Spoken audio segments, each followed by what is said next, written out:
चाहिए आप हिंदुस्तान में, आप मुझे बताइए। जी जी माजिद डेमोक्रेसी की आवश्यकता जी जी है? माजिद हैदरी, फिर मैं कलीमुल हाफिज साहब आपके पास आता हूं, आप हमारे साथ बड़े दिनों बाद ज्वाइन करें। माजिद हैदरी, कितनी फ्रीडम चाहिए, एक निर्धारित होना चाहिए। शशि थरूर ने कुछ देर पहले एक इंटरव्यू दिया है न्यूज 18 को, जिन्होंने बोला है कि ऋषि सुनक पर के पीएम बनने पर ताली बजाने वाली बीजेपी क्या किसी मुस्लिम या क्रिश्चियन को भारत के पीएम पद पर देख सकती है? देखिए अमीश भाई, आज क्योंकि माननीय संबित पात्रा जी काफी देर बाद मंच पे आए, तो इन दो पंक्तियों से शुरू करूंगा कि डॉक्टर संबित पात्रा आए इस मंच पे, खुदा की कुदरत है, कभी हम उनको कभी ऋषि सुनक जी के प्रधानमंत्री बनने को देखते हैं।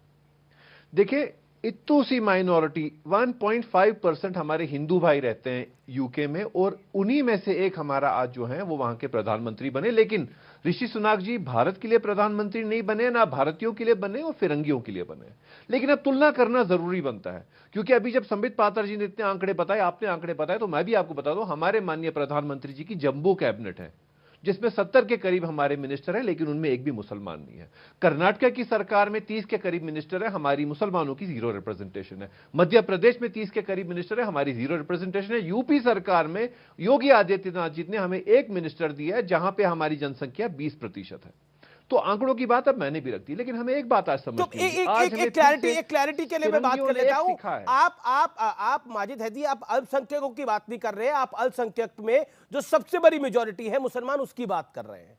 बिल्कुल बिल्कुल बिल्कुल। और मैं ये कहना चाह रहा हूं, मैं आज ये कहना चाह रहा हूं कि संघियों से अच्छे फिरंगी हैं, कि उन्होंने आज फिर हमें सेकुलरिज्म का पाठ पढ़ा दिया कि भाई धर्म से कुछ नहीं होता, धर्म का भेदभाव मत करो। अगर फिरंगियों के मुल्क में हिंदू प्रधानमंत्री बन सकता है, तो इंशाल्लाह मेरे मुल्क में अगला प्रधानमंत्री मुसलमान क्यों नहीं हो सकता, और वो हिजाब वाली महीना भी मुसलमान क्यों नहीं हो सकती। आपको उस पर क्यों आपत्ति होनी चाहिए, डॉक्टर संबित पात्रा साहब को क्यों नहीं चाहिए? ये भी मेरे साथ आमीन कहें कि अल्लाह अगला प्रधानमंत्री मुसलमान हो इस देश का, क्या आपत्ति होनी चाहिए? अच्छा, 1947 के बाद जम्मू कश्मीर का कोई सीएम हिंदू रहा है तो जानकारी दीजिए, या फिर मुसलमान के अलावा कोई रहा है, क्रिश्चियन रहा है,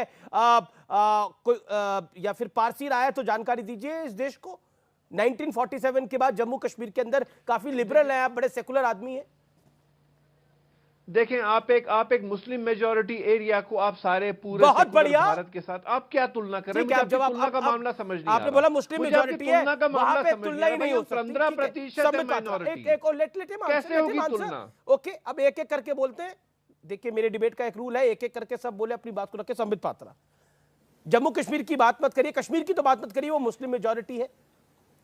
आज तो प्रभु के दर्शन हो गए इस मंच पे। देखिए, चलिए तथास्तु।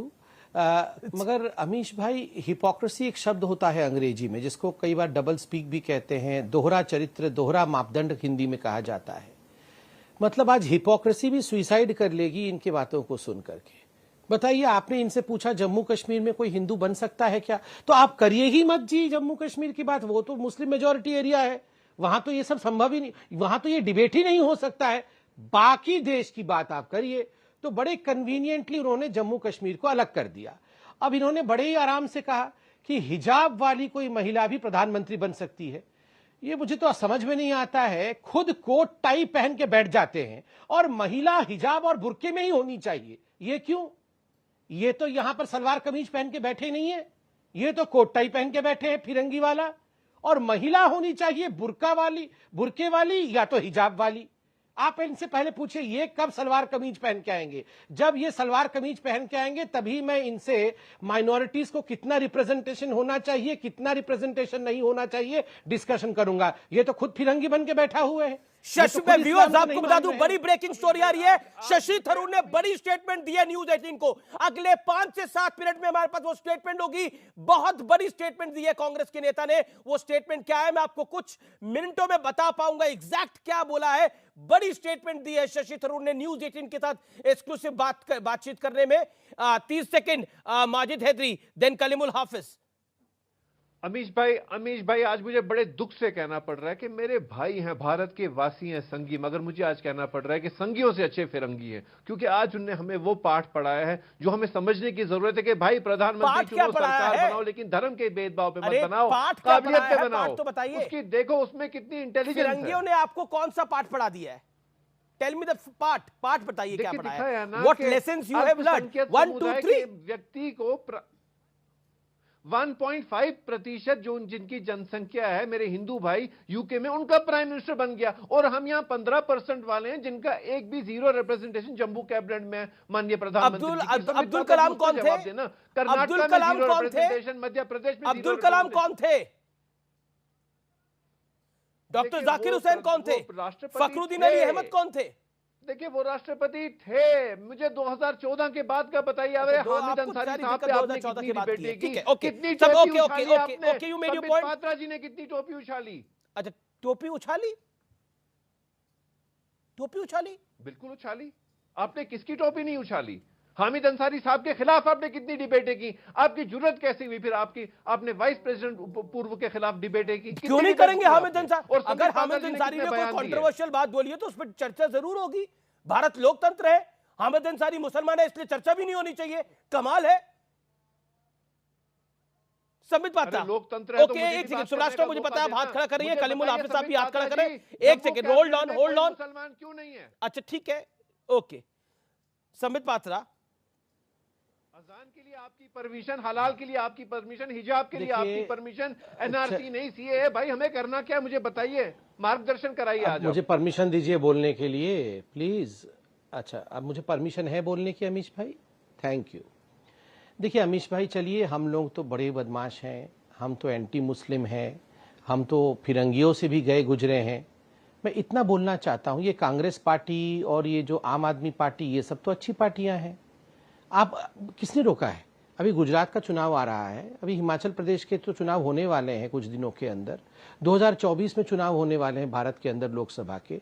भैया मैं तो गुलाम नबी आजाद साहब को तो आपने बेघर कर दिया, आपने तो निकाल ही दिया उनको अपनी पार्टी से ही। मैं तो कह रहा हूं अब ले दे के इमरान प्रतापगढ़ी बचे हुए हैं कांग्रेस पार्टी में। इमरान प्रतापगढ़ी को आप 2024 के पीएम कैंडिडेट के रूप में घोषित कर दीजिए। हमने रोका है क्या? गुजरात में आप सीएम कैंडिडेट घोषित करिए ना किसी मुस्लिम भाई को, हमने रोका है।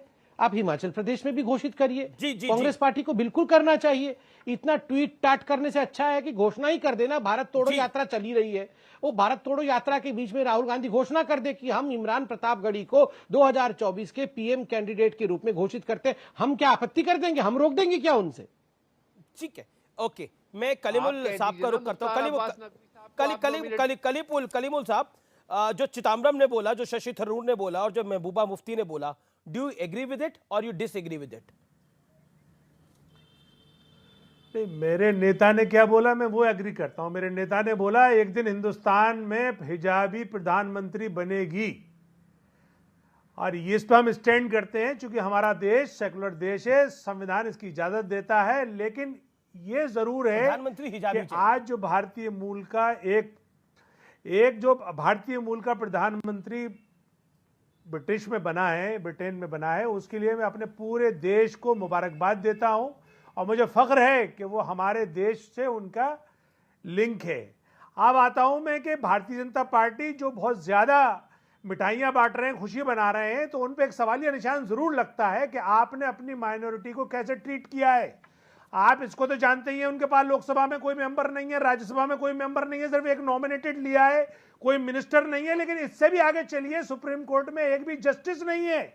उसके अलावा 59 मंत्रालयों में 26 मंत्रालय ऐसे हैं जिसमें क्लास 1+ लेवल का कोई एक मुस्लिम अफसर भी नहीं है। भारतीय जनता पार्टी की जो इतनी स्टेट सरकारें हैं, कहीं पे भी चुनाव हुआ इनका एमएलए मंत्री नहीं है, वो भी एक नॉमिनेटेड मंत्री बनाया है उन्होंने उत्तर प्रदेश में, जहां की एक बड़ी आबादी है। तो भारतीय जनता पार्टी जिस तरीके से अपनी माइनॉरिटी को ट्रीट करती है, तो इसको आईने दिखाना जरूरी है कि अगर तुम ब्रिटेन की इस डिसीजन पे खुश हो रहे हो, जिस पे हम आपसे ज्यादा खुश हो रहे हैं, तो आपको अपने गिरबान झांकना चाहिए। कलीमुल आप